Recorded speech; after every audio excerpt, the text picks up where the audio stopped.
बुद्धिजीवी, सुरक्षा बल, व्यापारी और श्रमिक क्या एक ही समाज के अंग नहीं है?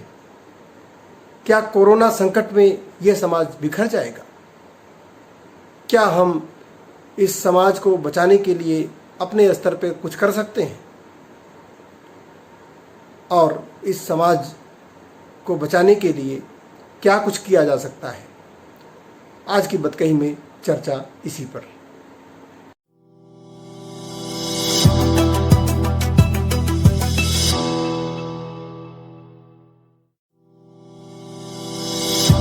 नमस्कार, स्वागत है आपका।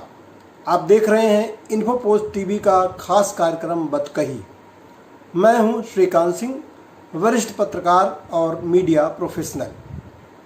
आज की बतकही का विषय है समाज के अंगों में बिखराव क्यों। आपको बता दें कि हमारे समाज में 4 प्रमुख प्रकार के लोग रहते हैं। पहले वह जो बुद्धिजीवी हैं, बौद्धिक काम करते हैं, पूजा पाठ करते हैं, हवन यज्ञ करते हैं, प्रवचन करते हैं, धार्मिक कार्य कराते हैं। दूसरी तरफ देख लें तो जो सरकारी नौकरी में है, प्रशासनिक सेवा में है, एक वही भी लोग हैं जो अपनी बुद्धि का प्रयोग करके जीवन यापन करते हैं। और एक वही लोग भी हैं जो चुनाव लड़ते हैं, चुनाव जीतते हैं, चुनाव हारते हैं, विरोध करते हैं, समर्थन करते हैं और अपनी बुद्धि का प्रयोग करके राजनीति के शीर्ष में पहुंचते हैं और वहां पर खुद सफल होते हैं और पूरे समाज की देख रेख करने में लगे रहते हैं। बुद्धिजीवियों की बात करें तो एक वह वर्ग भी है जो कि सरकारी नौकरी में है, सामान्य परिवार से है और वो पूरे समाज का नेतृत्व तो नहीं करता है, लेकिन अपने घर में रह करके जो कुछ भी चीज़ें आती हैं उसका विरोध और समर्थन करता है। एक वर्ग वो है जो थाली बजाता है, मोमबत्ती जलाता है, दीपक जलाता है, जो भी प्रधानमंत्री कहते हैं उसके हिसाब से करता है और उसके बदले में कोई उम्मीद नहीं करता। लेकिन एक वर्ग वो भी है जो इन सारी चीज़ों का विरोध करता है और वो सीधे तथ्यों की बात करता है। तो कुल मिलाकर के जो हमारे समाज का बुद्धिजीवी वर्ग है वो अपने बुद्धि का इस्तेमाल अपने जीवन यापन के लिए तो करता ही है, लेकिन वो समाज की भलाई के बारे में भी सोचता है और समाज की भलाई के लिए लोगों को जागरूक करता है। और उसी वर्ग का एक तबका है पत्रकारों का वर्ग, जो लोगों को सही सूचना और उचित विचार पहुंचाकर और समाज का ही काम करता है। कुल मिलाकर वो भी बुद्धिजीवी वर्ग है और बुद्धि का अपने इस्तेमाल करता है। बुद्धिजीवी में एक लेखक वर्ग होता है जो अपने लेखन से समाज को दिशा देता है। तो इस प्रकार इसकी कोई सीमा नहीं है, एक बहुत बड़ा वर्ग है, कलाकारों का वर्ग है, अपनी कला से समाज को कुछ न कुछ देता है। तो इस तरह से जो समाज का पहला अंग है वो बुद्धिजीवियों का अंग है, जो अपनी प्रतिभा से पूरे समाज की सेवा करता है, अपने परिवार की सेवा करता है। तो वो एक बड़ा महत्वपूर्ण अंग माना जाता है हमारे समाज का। और दूसरा अंग है समाज का जो कि अपने शारीरिक बल और बुद्धि का प्रयोग करके समाज की सेवा करता है और अपने परिवार का पालन करता है, अपनी जीविका चलाता है। इस श्रेणी में पुलिस वाले, सैनिक, ये सारे लोग आते हैं जो कि शारीरिक बल और बुद्धि बल से समाज की सेवा करते हैं। और तीसरा वर्ग है जो व्यापार करता है। व्यापारी वर्ग जो है वो अपने धन बल और बुद्धि बल से समाज में एक ऊंचाई हासिल करता है और अपने धन से देश की, समाज की सेवा करता है, सरकार को टैक्स देता है, जिससे बहुत सारे सरकार के काम चलते हैं और लोगों की सेवा होती है। और इन सब से अलग समाज का एक अंग वो भी है जो कि पूरे समाज का भार ढोता है, पूरे समाज को लेकर के चलता है, पूरे समाज को लेकर आगे बढ़ता है।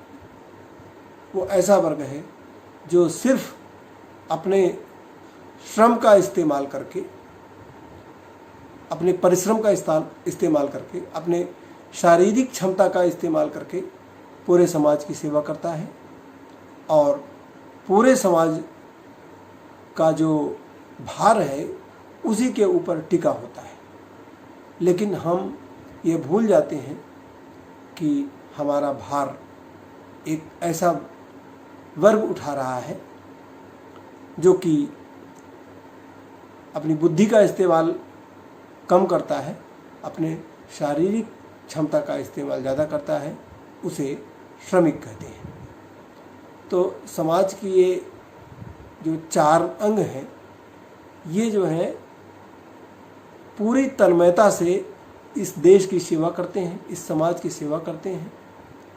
लेकिन हम ये भूल जाते हैं कि ये समाज के सभी अंग जो हैं एक ही शरीर रूपी समाज के अंग हैं। ठीक उसी प्रकार से जिस प्रकार की हमारा शरीर है, हमारे शरीर में मस्तिष्क है, सिर है, बुद्धि है, ये पूरे शरीर की प्लानिंग करता है, पूरे शरीर की देखभाल की प्लानिंग करता है।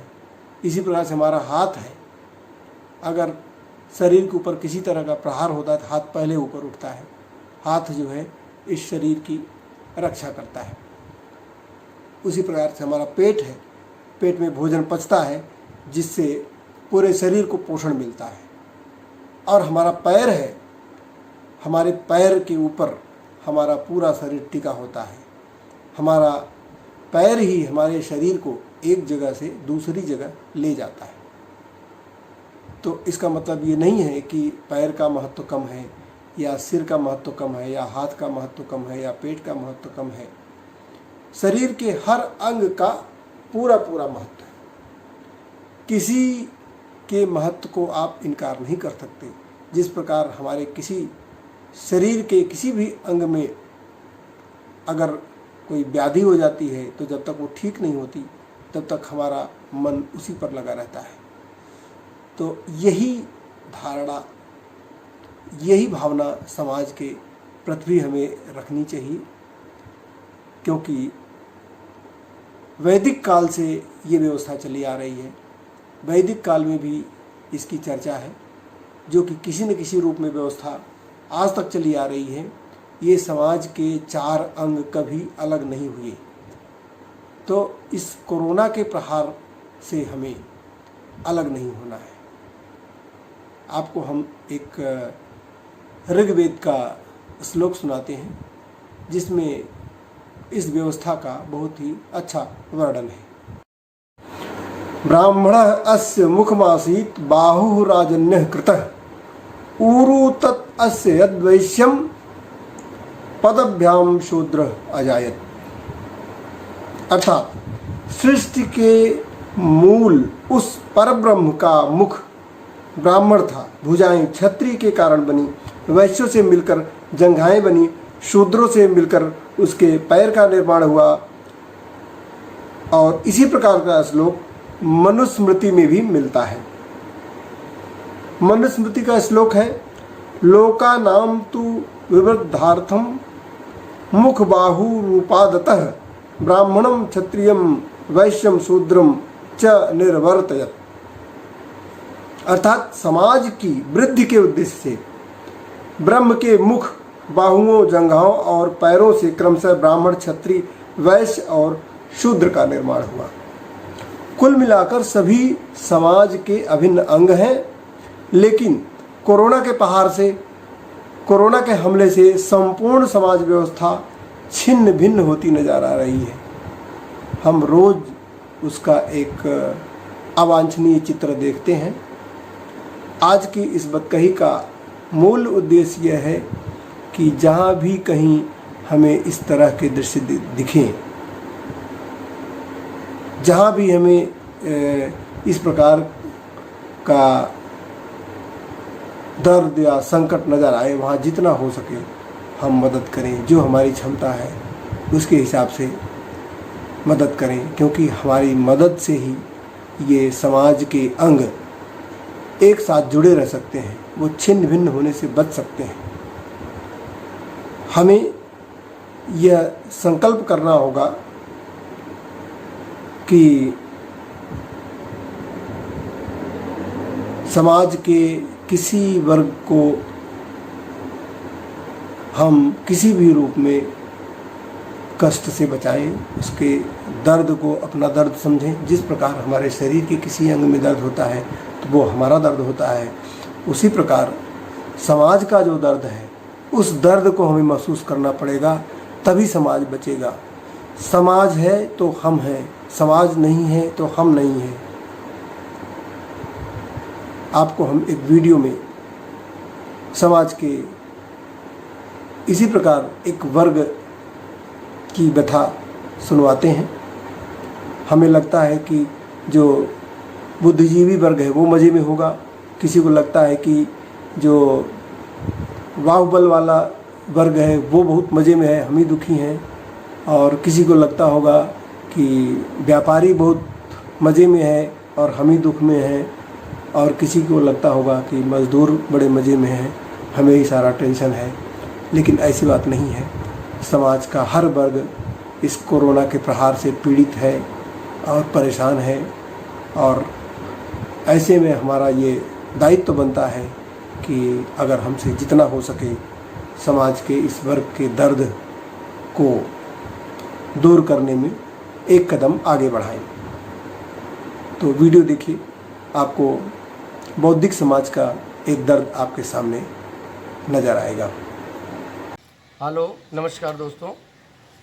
जैसा कि हम सभी जानते हैं कि आज भारतवर्ष और पूरा विश्व, लगभग विश्व के 200 देश कोरोना महामारी से जंग लड़ रहे हैं।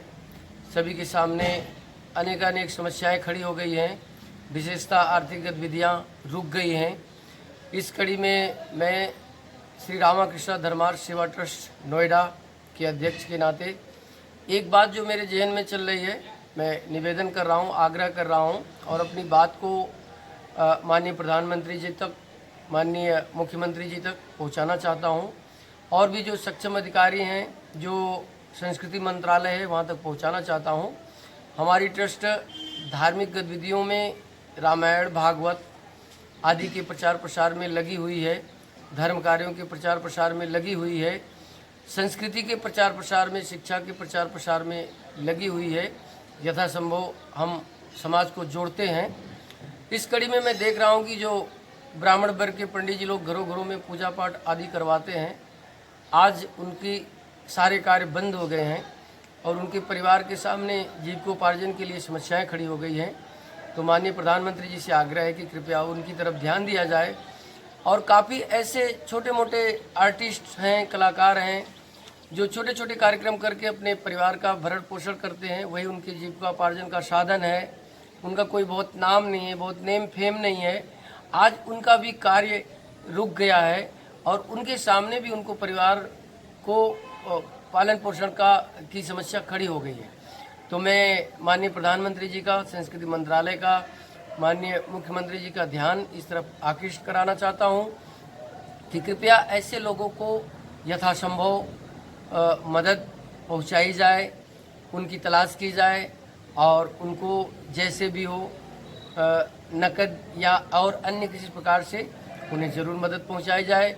वो भी हमारे देश के समाज के हिस्सा हैं और आज वो भी सफ़र कर रहे हैं अपने बच्चों के साथ। इस शहर में, गांव में जगह जगह फंसे पड़े हैं, उनकी भी समस्याएं जटिल हैं।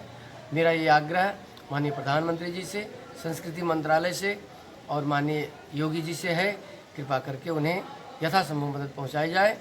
धन्यवाद। और यथासंभव इस वीडियो को शेयर करें जिससे हमारी बात माननीय प्रधानमंत्री जी तक पहुंच सके और उस पर कार्रवाई हो, जिससे ज़्यादा से ज़्यादा लाभ वंचित लोगों को प्राप्त हो सके। जय हिंद, जय भारत। समाज की रक्षा करने वाले पुलिस वाले अगर कोरोना के शिकार हो रहे हैं तो हमारे सैनिक भी सीमा पर शहीद होने से पीछे नहीं हट रहे हैं। इन दोनों वर्गों की अपनी एक अलग दास्तां है और हमें उनके साथ भी पूरी सहानुभूति और शिद्दत से उनकी भावनाओं के साथ खड़ा होना चाहिए।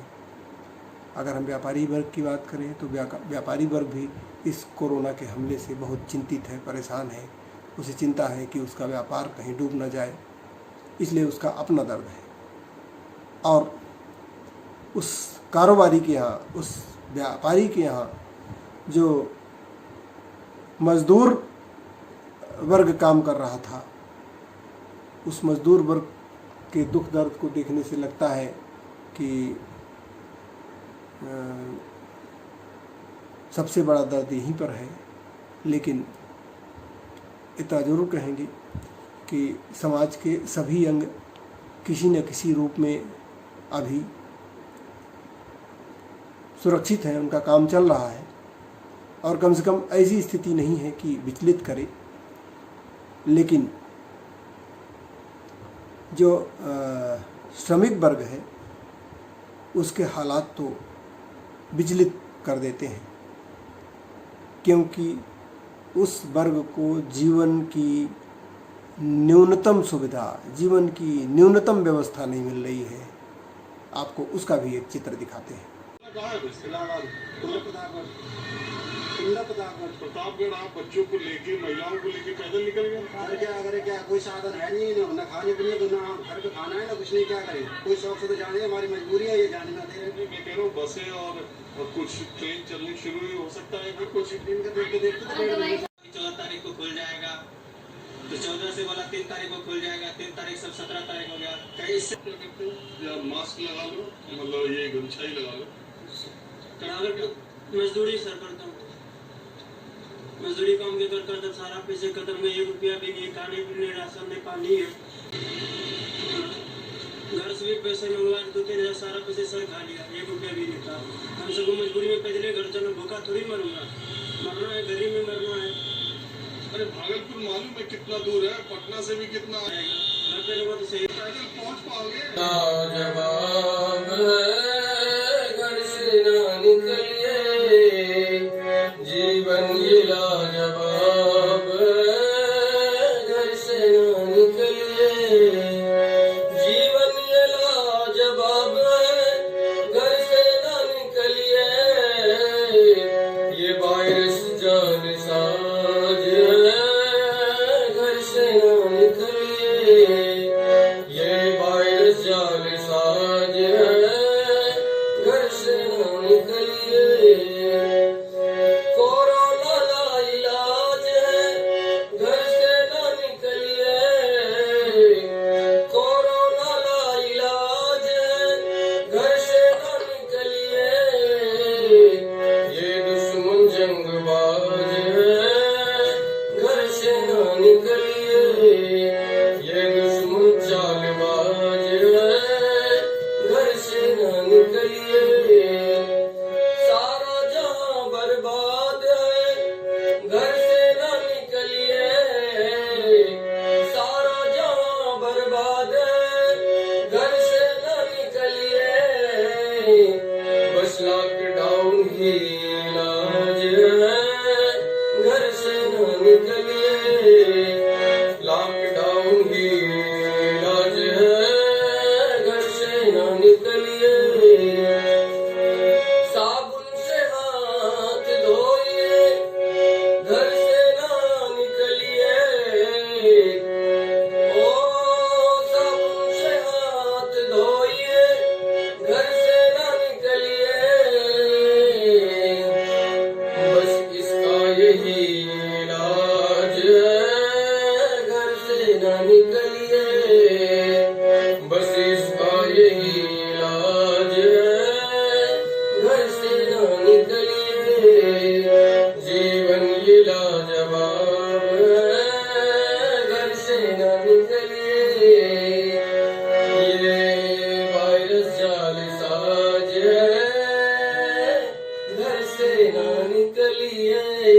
रे